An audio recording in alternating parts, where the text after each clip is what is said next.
Welcome to Shri Rajiv Gandhi IAS academy. Friends, இந்த வீடியோவில் October 5 மற்றும் 6ஆம் தேதிக்கான கரண்ட் அஃபேர்ஸ் எல்லாமே பார்க்க போகிறோம். சரி, வாங்க பார்க்கலாம். ஃப்ரெண்ட்ஸ், இந்த வீடியோட நோட்ஸ் எல்லாமே கீழே பிடிஎஃப் டிஸ்கிரிப்ஷன் கொடுத்துருக்கோம். அது எல்லாமே கிளிக் பண்ணி டவுன்லோட் பண்ணிச்சிங்க. அப்புறம் நம்ம டெலிகிராம் குரூப் டெய்லியுமே கீழே டிஸ்கிரிப்ஷன் கொடுத்துருக்கோம். அதுலேயுமே கிளிக் பண்ணி ஜாயின் பண்ணிங்க. நம்முடைய டெலிகிராம் குரூப்பில் டெய்லியுமே கரண்ட் அஃபேர்ஸ் குவிசஸ் கண்டுபிடி வரும். நீங்களுமே ஜாயின் பண்ணி அட்டெண்ட் பண்ணிக்கலாம். ஓகே, சரி வாங்க பார்க்கலாம். ஃபஸ்ட்டு, தற்போது பரிசோதனை செய்யப்பட்ட விஷோராட்ஸ் என்ன வகையான ஆயுதம்? இதற்கான ஆன்சர் ஏவுகணை. ஃப்ரெண்ட்ஸ், நிறைய பேர் பார்த்தீங்கன்னா இங்கிலீஷ்லேயுமே தாங்க அப்படின்ற மாதிரி கேட்டிருந்தீங்க. ஃப்ரெண்ட்ஸ், தனியாக வந்து இங்கிலீஷில் ஒரு வீடியோ போடுறது வந்து பாசிபிள் கிடையாது. ஏன்னா அதுக்கு வந்து நிறைய டைம் தேவைப்படும். ஆனால் அதுக்கு பதிலாக நம்ம என்ன பண்ணுறோம் அப்படின்னா, சில சென்டென்ஸ் எல்லாம் பார்த்தீங்கன்னா தமிழில் புரியாதது இங்கிலீஷில் வந்து கொடுத்துருக்கோம். அதாவது இங்கிலீஷ் மீடியம் ஸ்டூடெண்ட்ஸுக்கு தமிழில் புரியாத சில சென்டென்ஸ் வந்து நம்ம இங்கிலீஷ்லேயும் கொடுத்துருக்கோம். அது நீங்கள் வந்து நோட் பண்ணுங்கள், சரிங்களா? இப்போ இந்த விஷோராட்ஸ் இதை பற்றி பார்க்கலாம். இதோடைய விரிவாக்கம் very short range air defence system அப்படிங்கிறது. மிக குறுகிய தூர வான் பாதுகாப்பு அமைப்பு அப்படிங்கிறது. இது மிக குறுகிய தூர ஏவுகணை தான். இதை எங்கே பரிசோதனை பண்ணாங்க அப்படின்னா, ராஜஸ்தானில் பொக்ரானில் தான் பரிசோதனை பண்ணாங்க. இது மனிதர்களே எடுத்து செல்லக்கூடிய அளவுக்கு ரொம்ப சின்னது தான். ஓகேவா? இதை உருவாக்கின அமைப்பு டிஆர்டிஓ மற்றும் இமாரத் ஆராய்ச்சி மையம். இதை யார் பரிசோதனை பண்ணாங்க அப்படின்னா, பாதுகாப்பு ஆராய்ச்சி மேம்பாட்டு அமைப்பு தான் பரிசோதனை பண்ணாங்க. அதாவது டிஆர்டிஓ தான் பரிசோதனை பண்ணாங்க. டிஆர்டிஓ அப்படின்னா defence research and development organisation அப்படிங்கிறது தான். அடுத்தது, தமிழக அரசு யாருக்காக மகிழ் முற்றம் எனும் திட்டத்தை செயல்படுத்த உள்ளது? இதற்கான ஆன்சர் மாணவர்கள். மாணவர்களுக்காக மகிழ் முற்றம் மாணவர் அமைப்பு அப்படிங்கிற ஒன்றை தமிழக அரசு வந்து அறிவிச்சிருக்காங்க. அதை பற்றி பார்க்கலாம். இதோடைய நோக்கம் என்ன அப்படின்னா, அரசு பள்ளிகளில் பயில்ற மாணவர்கள்கிட்ட தலைமை பண்பை வளர்க்கணும் அப்படிங்கிறது தான். இது எந்த மாதிரி பண்ண போகிறாங்க அப்படின்னா, 5 குழுக்கள் வந்து உருவாக்க போகிறாங்க. குறிஞ்சி, முல்லை, மருதம், நெய்தல், பாலை, இந்த மாதிரி அந்த பள்ளியில் இருக்கிற எல்லா மாணவருமே இந்த குழுவில் இருப்பாங்க. இதில் ஒரு மாணவ தலைவர் மற்றும் மாணவ அமைச்சர்களுமே தேர்வு பண்ணுவாங்க. இவங்க வந்து மாதிரியான சட்டப்பேரவை நடத்துவாங்க. அதே மாதிரி மாதிரியான நாடாளுமன்றமே நடத்துவாங்க. ஓகேவா? இந்த மாதிரி இருக்கும்போது மாணவர்களுக்கு எப்படி அது நடத்தணும் அப்படிங்கிற மாதிரி ஒரு அறிவு வந்து பெறுவாங்கல்ல, அதுதான். அதுக்காக தான் இந்த மாதிரி பண்ணுறாங்க. அடுத்தது, மத்திய ரயில்வே துறை அமைச்சர் யார்? இதற்கான ஆன்சர் அஸ்வினி வைஷ்ணவ். இப்போ பார்த்தீங்கன்னா, நம்ம இந்தியாவில் ஹைட்ரஜன் ரயில் சோதனை ஓட்டம் வந்து இந்த டிசம்பரில் வந்து நடைபெறும் அப்படின்னு சொல்லியிருக்காங்க. முதல் முறையாக நம்ம இந்தியாவில் எங்கே ஹைட்ரஜன் ரயில் சேவையை தொடங்க போகிறாங்க அப்படின்னா, ஹரியானாவில் இருக்கிற ஜிந்த் முதல் சோனிபட் அப்படிங்கிற பகுதி வரைக்கும் தொடங்க போகிறாங்க. இந்த ஹைட்ரஜன் ரயிலை எங்கே உருவாக்குறாங்க அப்படின்னா, சென்னையில் இருக்கிற ஐசிஎஃப் நிறுவனத்தில் தான் உருவாக்குறாங்க. இந்தியாவில் மொத்தமாக 35 ஹைட்ரஜன் ரயில்களை வந்து அமைக்கிறதுக்காக இலக்கு வச்சுருக்காங்க. ஹைட்ரஜன் ரயில்களை இயக்கிற 5வது நாடு நம்ம இந்தியா. இதற்கு முன்னாடி ஜெர்மனி, பிரான்ஸ், ஸ்வீடன், சீனா, இந்த மாதிரி 4 நாடுகள் வந்து இயக்குறாங்க. இந்திய ரயில்வேக்கு ஒரு இலக்கு இருக்குது. என்ன அப்படின்னா, நிகர பூஜ்ஜிய கார்பன் உமிழ்வு இலக்கு, அதாவது நெட் ஜீரோ கார்பன் எமிஷன். இந்த மாதிரி ஒரு இலக்கு இருக்குது. 2030ஆம் ஆண்டு தான் அந்த இலக்கு. மத்திய ரயில்வே துறை அமைச்சர் வந்து அஸ்வினி வைஷ்ணவ் அவர்கள். ஃப்ரெண்ட்ஸ், நம்ம ராஜீவ்காந்தி ஐஏஎஸ் அகாடமியில் UPSC எக்ஸாமுக்கான history optional foundation course வந்து ஸ்டார்ட் பண்ணுறோம். இது பார்த்தீங்க அப்படின்னா நாளைக்கு தான் ஸ்டார்ட் பண்ணுறோம். அக்டோபர் 7ஆம் தேதி ஸ்டார்ட் பண்ணுறோம். இதில் வந்து ரொம்பவே அனுபவமிக்க ஆசிரியர்கள் வைத்து அனுபவமான கிளாஸஸ் நடைபெறும். அதே மாதிரி டெஸ்ட்டுமே ரொம்ப சிறப்பான டெஸ்ட்டாக இருக்கும். நீங்கள் யூபிஎஸ்சி எக்ஸாம் ப்ரிப்பேர் பண்ணுறீங்க அப்படின்னா கண்டிப்பாக வந்து நீங்கள் இதில் ஜாயின் பண்ணிக்கலாம். அதே மாதிரி உங்களுடைய நண்பர்கள் யாராவது யூபிஎஸ்சி எக்ஸாம் ப்ரிப்பேர் பண்ணுறாங்க அப்படின்னாலும் அவங்களுக்கு நீங்கள் இதை சென்ட் பண்ணலாம். ஓகேவா? உங்களுக்கு கண்டிப்பாக இது யூஸ்ஃபுல்லாக இருக்கும். அதே மாதிரி பார்த்தீங்கன்னா, நம்ம இன்ஸ்டியூட்டில் டிஎன்பிஎஸ்சி குரூப் 1, குரூப் 2, அதே மாதிரி குரூப் 4 எக்ஸாமுக்கான பாடப்புத்தகங்கள் எல்லாமே இருக்குது. நீங்கள் நேரடியாக வந்து வாங்கிக்கலாம் அல்லது ஆன்லைன்லேயே ஆர்டர் பண்ணி வாங்கிக்கலாம். நீங்கள் தமிழ்நாட்டில் எங்கே இருந்தீங்க அப்படின்னாலும் நாங்கள் உங்களுக்கு இதை கொரியர் மூலமாக சென்ட் பண்ணி தந்துடுவோம். உங்களுக்கு தேவைப்படுற புத்தகங்கள் மட்டும் என்னென்னா கூட நீங்கள் கால் பண்ணி ஆர்டர் பண்ணிக்கலாம். இல்லை உங்களுக்கு மொத்த புத்தகம் வேணும் அப்படின்னாலும் ஆர்டர் பண்ணிக்கலாம். ஓகேவா? நீங்கள் இது சம்மந்தமாக ஏதாவது தகவல் தெரியணும் அப்படின்னா ஸ்க்ரீனில் தெரியுற இந்த நம்பருக்கு கால் பண்ணி பேசிக்கலாம். அடுத்தது, 2024 இரானி கோப்பை கிரிக்கெட் போட்டியில் சாம்பியன் பட்டம் வென்ற அணி எது? இதற்கான ஆன்சர் மும்பை. இரானி கோப்பை கிரிக்கெட் போட்டி இது இந்த ஆண்டு நடைபெற்றது. இதை மும்பை அணி தான் சாம்பியன் பட்டம் வென்றிருக்காங்க. இறுதிப் போட்டி பார்த்தீங்கன்னா உத்தரப்பிரதேசத்துடைய லக்னோ நகரில் தான் நடைபெற்றது. இரானி கோப்பை கிரிக்கெட் போட்டி இது 1959-60 அந்த டைமில் தொடங்கியிருந்தாங்க. மொத்தமாக 2 அணிகள் மட்டும்தான் இருப்பாங்க. ஒன்று மும்பை அணி, இன்னொன்று ரெஸ்ட் ஆஃப் இந்தியா அப்படிங்கிற அணி. இதில் ரெஸ்ட் ஆஃப் இந்தியா அணியில் தான் நம்ம இந்தியாவில் இருக்கிற மற்ற மாநிலங்களில் இருக்கிற வீரர்களுடைய சார்பாக அவங்க விளையாடுவாங்க. இதில் இப்போ மும்பை அணி தான் வென்றிருக்காங்க. இதே மாதிரி முக்கியமான கோப்பைகள் அது எந்த விளையாட்டு கூட தொடர்புடையது அப்படிங்கிறது சென்ட்ரல் கவர்மெண்ட் எக்ஸாமில் கேட்பாங்க. நீங்கள் NTPC எக்ஸாம் ப்ரிப்பேர் பண்ணிட்டு இருக்கீங்க, அதாவது ரயில்வே NTPC ப்ரிப்பேர் பண்ணிட்டு இருக்கீங்க, அதாவது SSC MTS எக்ஸாம் ப்ரிப்பேர் பண்ணுறீங்க அப்படின்னா இந்த விஷயங்களும் நோட் பண்ணி வச்சிங்க. டேவிஸ் கப், டேவிஸ் கோப்பை அப்படிங்கிறது டென்னிஸ் விளையாட்டு கூட தொடர்புடையது. தாமஸ் கப், தாமஸ் கோப்பை அப்படிங்கிறது ஆண்களுக்கான பேட்மிண்டன் கூட தொடர்புடையது. அதே ஊபர் கப் அப்படிங்கிறது பெண்களுக்கான பேட்மிண்டனில் தொடர்புடையது. அப்புறம் கிராண்ட் ஸ்லாம் போட்டி, இது வந்து டென்னிஸ் கூட தொடர்புடையது. நீங்கள் வந்து பார்த்துருப்பீங்க நம்ம கரண்ட் அஃபேர்ஸில் மொத்தமாக ஒரு ஆண்டு 4 கிராண்ட் ஸ்லாம் நடைபெறும். ஒன்று பார்த்தீங்கன்னா ஆஸ்திரேலியன் ஓப்பன், அதுக்கப்புறம் வந்து ஃப்ரெஞ்சு ஓப்பன், அதுக்கப்புறம் விம்பிள்டன், அதுக்கப்புறம் US ஓப்பன், இந்த மாதிரி 4 நடைபெறும். ஓகேவா? அடுத்தது ரஞ்சி ட்ராஃபி, இது வந்து கிரிக்கெட் கூட தொடர்புடையது. ஓகே, அடுத்தது ஹார்ன்பில் திருவிழா எந்த மாநிலத்தில் நடைபெறும்? இதற்கான ஆன்சர் நாகாலாந்து. நாகாலாந்தில் நடைபெற ரொம்ப முக்கியமான ஒரு திருவிழா தான் ஹார்ன்பில் அப்படிங்கிற திருவிழா. இந்த ஆண்டு 25வது ஹார்ன்பில் திருவிழா வந்து நடைபெறுது. முதல் முறையாக 2000வது ஆண்டு தான் நடைபெற்றது. இந்த திருவிழாவுக்கு இன்னொரு பேர் இருக்குது, என்ன அப்படின்னா ஃபெஸ்டிவல்ஸ் ஆஃப் ஃபெஸ்டிவல்ஸ் அப்படிங்கிறது, அதாவது திருவிழாக்களின் திருவிழா அப்படிங்கிறது தான். இதே மாதிரி சென்ட்ரல் கவர்மெண்ட் எக்ஸாம்ஸில் எந்தெந்த மாநிலத்துக்கு கூட எந்தெந்த திருவிழா தொடர்புடையது அப்படின்றது கேட்பாங்க. சத் பூஜா அப்படிங்கிறது பீகார் கூட தொடர்புடையது. கோவாவில் சன்பர்ன் ஃபெஸ்டிவல் அப்படிங்கிறது நடைபெறும். அப்புறம் கர்நாடகாவில் மைசூர் தசரா நடைபெறும். அப்புறம் வந்து மேற்கு வங்காளம், வெஸ்ட் பெங்காலில் வந்து துர்கா பூஜா நடைபெறும். இதில் வந்து துர்கா பூஜா வந்து வேறு நிறைய பகுதிகளில் நடைபெறும் தான், ஆனால் அங்கே நடைபெறுறது ரொம்ப ரொம்ப சிறப்பானது. ஓகேவா? அடுத்தது அசாமில் பிஹு அப்படிங்கிறது நடைபெறும். அப்புறம் லோகிரி அப்படிங்கிறது பஞ்சாப், ஹரியானா, டெல்லி அந்த பகுதியை நீங்கள் ஞாபகம் வச்சிங்க. டெல்லி, அப்புறம் பஞ்சாப், ஹரியானா அந்த பகுதியில் வந்து லோகிரி நடைபெறும்.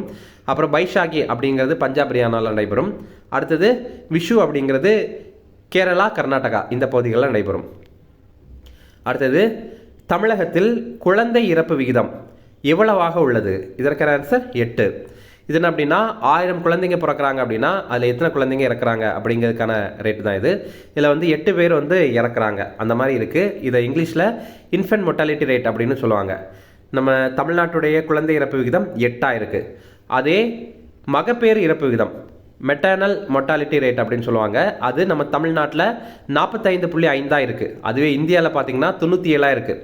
அப்போது இதோடைய அர்த்தம் என்ன அப்படின்னா 1,00,000 தாய்மார்களில், அதாவது 1,00,000 தாய்மார்கள் வந்து மகப்பேறு அடைகிறாங்க, குழந்தை பெற்றுக்கிறாங்க அப்படின்னா அதில் எத்தனை பேர் இறக்காங்க அப்படிங்கிறது தான்.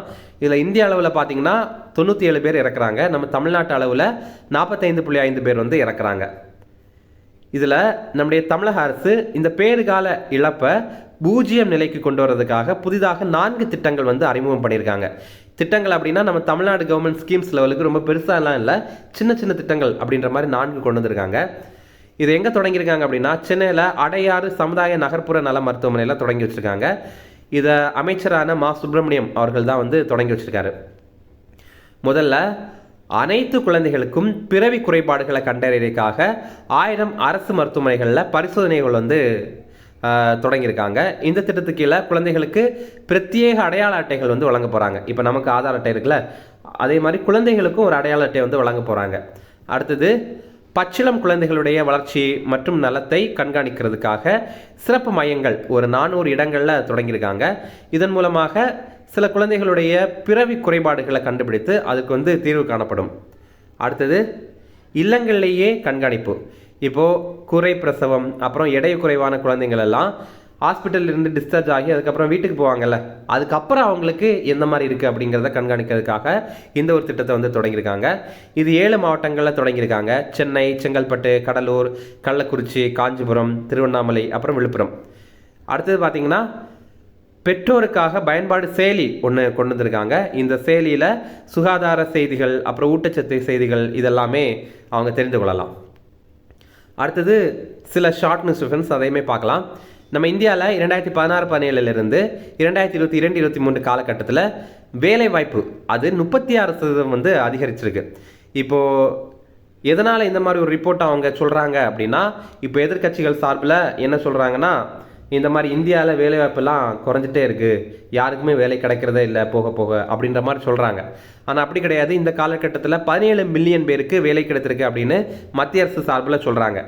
இந்த ரிப்போர்ட் பார்த்தீங்கன்னா ரிசர்வ் வங்கி இருக்குல்ல, RBI ரிசர்வ் பேங்க் ஆஃப் இந்தியாவுடைய கிளம்ஸ் அப்படிங்கிற டேட்டாபேஸ். கிளம்ஸ் அப்படின்னா capital, labour, energy, materials and services அப்படிங்கிறது தான். அடுத்தது ஒரு கூட்டு பயிற்சி இருக்குது, அதை பற்றி பார்க்கலாம். மலபார் பயிற்சி. இது மொத்தமாக 4 நாடுகள் சேர்ந்து நடத்துகிறாங்க. India, America, Australia, Japan. இது என்ன வகையான பயிற்சி அப்படின்னா இது ஒரு கடற்படை பயிற்சி. இதை நம்ம இந்தியா தான் நடத்துகிறாங்க. அதாவது 4 நாடுகளுக்கு இடையில் நடைபெறுது. ஆனால் இதை நடத்துகிற நாடு நம்ம இந்தியா. இது மொத்தமாக கடல் பகுதி, அதே மாதிரி துறைமுக பகுதி அப்படின்னு 2 கட்டங்களாக நடைபெறுது. இது ஆந்திர பிரதேசத்தில் விசாகப்பட்டினத்தில் தான் நடைபெறுது. முதல்ல 1992 இந்தியாவுக்கு அமெரிக்காவுக்கு இடையில தான் இது தொடங்கியிருந்தாங்க. அதுக்கு அடுத்தது தான் ஆஸ்திரேலியா, ஜப்பான் இந்த நாடுகள் வந்து இணைந்திருந்தாங்க. இதை நீங்கள் பார்த்தீங்கனாலே தெரியும். இந்தியா, அமெரிக்கா, ஆஸ்திரேலியா, ஜப்பான் இது வந்து குவாட் கூட்டமைப்பு நாடுகள். அந்த நாடுகளுடைய ஒரு கூட்டு பயிற்சி தான் இந்த ஒரு பயிற்சி. அடுத்தது உலக ஆசிரியர் தினம். இது வந்து அக்டோபர் 5ஆம் தேதி. நமக்கு தேசிய ஆசிரியர் தினம் அப்படிங்கிறது செப்டம்பர் 5ஆம் தேதி. ஆனால் அதுக்கு அடுத்த மாதமே, அதாவது அக்டோபர் 5ஆம் தேதியே உலக ஆசிரியர் தினம் வந்து கடைபிடிக்கிறாங்க. World teachers day. இந்த ஆண்டுக்கான கருப்பொருள் ஆசிரியரின் குரலுக்கு மதிப்பளித்தல், கல்விக்கான புதிய சமூக ஒப்பந்தம் நோக்கி அப்படிங்கிறது. அடுத்தது வள்ளலாருடைய பிறந்த தினம். இவர் அக்டோபர் 5ஆம் தேதி பிறந்திருந்தார். அதை நம்ம தனிப்பெரும் கருணை தினம் அப்படின்னு கடைபிடிக்கிறோம். வள்ளலார் 1823ஆவது ஆண்டு அக்டோபர் 5ஆம் தேதி பிறந்தார். கடலூர் மாவட்டத்தில் சிதம்பரத்தில் மருதூர் அப்படிங்கிற பகுதியில் தான் பிறந்தார். இவருடைய இயற்பெயர் ராமலிங்க சுவாமிகள் அல்லது ராமலிங்க அடிகள் அப்படின்னு கூட சொல்லுவாங்க. இவர் 1874ஆவது ஆண்டு ஜனவரி 30ஆம் தேதி மறைந்தார். இப்போது இவருடைய சில முக்கியமான இயக்கங்கள் பார்க்கலாம். அதெல்லாமே எக்ஸாமில் அடிக்கடி கேட்குறாங்க. இவர் சமரச வேத சன்மார்க்க சங்கம் அப்படிங்கிற சங்கத்தை 1856ஆவது ஆண்டு தொடங்கியிருந்தாங்க. அடுத்து பார்த்தீங்கன்னா அதோடைய பேரை சமரச சுத்த சன்மார்க்க சத்திய சங்கம் அப்படின்னு 1865ஆவது ஆண்டு மாற்றியிருந்தார். அடுத்தது சத்திய தர்மசாலையை இவர் 1867ஆவது ஆண்டு வடலூரில் நிறுவியிருந்தார். இதன் மூலமாக நிறைய பேருக்கு உணவளித்திருந்தார். அடுத்தது சத்திய ஞான சபையை 1872ஆவது ஆண்டு வடலூரில் நிறுவியிருந்தார். இப்போ வடலூர் வேறு, வண்டலூர் வேறு. ஓகே, வண்டலூர் ஜூ இதெல்லாம் சென்னை பக்கத்தில் இருக்குது. அதே வடலூர் அப்படிங்கிறது கடலூரில் இருக்குது. ஓகேவா. இவருடைய பாடல்களுடைய தொகுப்பை திருவருட்பா அப்படின்னு அழைப்பாங்க. இது மொத்தமாக 6 திருமுறைகளை கொண்டது. இது 1867ஆவது ஆண்டு வெளிவந்துச்சு. அடுத்தது நேத்திக்குள்ள கரண்ட் அஃபேர்ஸில் நம்ம 5 கொஸ்டின் கேட்டிருப்போம். அதுக்கான ஆன்சர் பார்க்கலாம். தமிழக அரசுடைய விருதுகள் பற்றி கேட்டிருந்தோம். சிறந்த மாநகராட்சிக்கான விருது பெற்றது கோவை மாநகராட்சி. சிறந்த நகராட்சிக்கான விருது பெற்றது திருவாரூர் நகராட்சி. சிறந்த பேரூராட்சிக்கான விருது பெற்றது சூலூர் பேரூராட்சி. இது வந்து கோவை மாவட்டத்தில் தான் இருக்குது. அப்புறம் சிறந்த மண்டலம் இது பார்த்திங்கன்னா சென்னை மாநகராட்சியுடைய 14வது மண்டலம். அப்புறம் ஆப்பாஜி அப்துல் கலாம் விருது இந்த ஆண்டு பெற்றவர் வந்து வீரமுத்துவேல். ஓகேவா. இது வந்து நிறைய பேர் ஆன்சர் பண்ணியிருந்தீங்க. யாரெல்லாம் அப்படின்னா ஆர் குமார் போச்சம்பள்ளியை சேர்ந்தவர், அப்புறம் வந்து அக்ஷயா ஜே இவங்க வந்து ராணிப்பேட்டையை சேர்ந்தவங்க, அப்புறம் சன்மதி, அப்புறம் ரவீனா, அப்புறம் கனிமொழி, அப்புறம் எடப்பாடியை சேர்ந்த எஸ் சுரேகா, அப்புறம் ரிஜன் குமார் எஸ், அப்புறம் கும்பகோணத்தை சேர்ந்த புகழ், அப்புறம் தர்மபுரியை சேர்ந்த ஸ்ரீனிசா. இவங்க எல்லாருக்குமே வாழ்த்துக்கள். எல்லாருமே கரெக்டாக ஞாபகம் வச்சு ஆன்சர் பண்ணியிருந்தீங்க. அதெல்லாம் ரொம்ப பெரிய விஷயம்தான். அடுத்தது இன்னைக்கான 5 கொஸ்டின் பார்க்கலாம். நம்ம ராம்சார் தலங்கள் பற்றி பார்க்கலாம். 5 கொஸ்டின். தற்போது இந்தியாவில் உள்ள மொத்த ராம்சார் தலங்கள் எத்தனை அப்படிங்கிறது உங்களுக்கு தெரியும்னா கமெண்ட்ஸில் சொல்லுங்கள். அடுத்தது தமிழ்நாட்டில் உள்ள ராம்சார் தலங்களின் எண்ணிக்கை என்ன அப்படிங்கிறத சொல்லுங்கள். அப்புறம் கழுவேலி பறவைகள் சரணாலயம் இதற்கு தற்போது ராம்சார் தலம் அப்படிங்கிற அங்கீகாரம் கொடுத்துருந்தாங்க. அது எந்த மாவட்டத்தில் அமைந்திருக்கு அப்படிங்கிறது சொல்லுங்கள். அப்புறம் நஞ்சராயன் குளம் பறவைகள் சரணாலயம் இது எந்த மாவட்டத்தில் அமைந்திருக்கு அப்படிங்கிறத சொல்லுங்கள். அடுத்தது ராம்சார் உடன்படிக்கை இது வந்து எப்போ கையொப்பமாயிருந்தது அப்படிங்கிறது சொல்லுங்கள். ஓகேவா. இதெல்லாம் ரொம்ப முக்கியமானது கொஸ்டின். கண்டிப்பாக இதுக்கு ஆன்சர் பண்ணுங்கள். உங்களுக்கு தெரிஞ்ச கொஸ்டின் வரைக்கும் ஆன்சர் பண்ணால் போதும். ஓகேவா. உங்களுக்கு 3 தான் தெரியுது, 2 தான் தெரியுது அப்படின்னா கூட நீங்கள் உங்களுக்கு தெரிஞ்ச வரைக்கும் ஆன்சர் பண்ணுங்கள். உங்களுடைய பேரை வந்து மறக்காமல் மென்ஷன் பண்ணிடுங்க. ஓகே. இனி ரிவிஷன் பார்க்கலாம். தற்போது பரிசோதனை செய்யப்பட்ட விஷோராட்ஸ் என்ன வகையான ஆயுதம்? இதற்கான ஆன்சர் ஏவுகணை. தமிழக அரசு யாருக்காக மகிழ் முற்றம் எனும் திட்டத்தை செயல்படுத்த உள்ளது? இதற்கான ஆன்சர் மாணவர்கள். மத்திய ரயில்வே துறை அமைச்சர் யார்? இதற்கான ஆன்சர் அஸ்வினி வைஷ்ணவ். 2024 இரானி கோப்பை கிரிக்கெட் போட்டியில் சாம்பியன் பட்டம் வென்ற அணி எது? இதற்கான ஆன்சர் மும்பை. அடுத்தது ஹார்ன்பில் திருவிழா எந்த மாநிலத்தில் நடைபெறும்? இதற்கான ஆன்சர் நாகாலாந்து. அடுத்தது தமிழகத்தில் குழந்தை இறப்பு விகிதம் எவ்வளவாக உள்ளது? இதற்கான ஆன்சர் 8. அவ்வளோதான் ஃப்ரெண்ட்ஸ். இந்த வீடியோ பிடிச்சிருந்தா கண்டிப்பாக லைக் பண்ணுங்கள். நம்மளுடைய சேனலுக்கு சப்ஸ்கிரைப் பண்ணி வச்சுங்க. உங்களுடைய நண்பர்களுக்குமே ஷேர் பண்ணுங்கள். கண்டிப்பாக இது அவங்களுக்கும் பயனுள்ளதாக இருக்கும். Okay, thank you. Chennai Shri Rajiv Gandhi IAS அகாடமில UPSC, TNPSC Group 1, Group 2 மற்றும் TNPSC civil judge, APP exam உட்பட police sub inspector, field surveyor, land draftsman ஆகிய பணிகளுக்கான சிறப்பு கோச்சிங்ல ஜாயின் பண்ணுங்க. 100% பாஸ் பண்ணுங்க, அரசு அதிகாரி ஆயிடுங்க.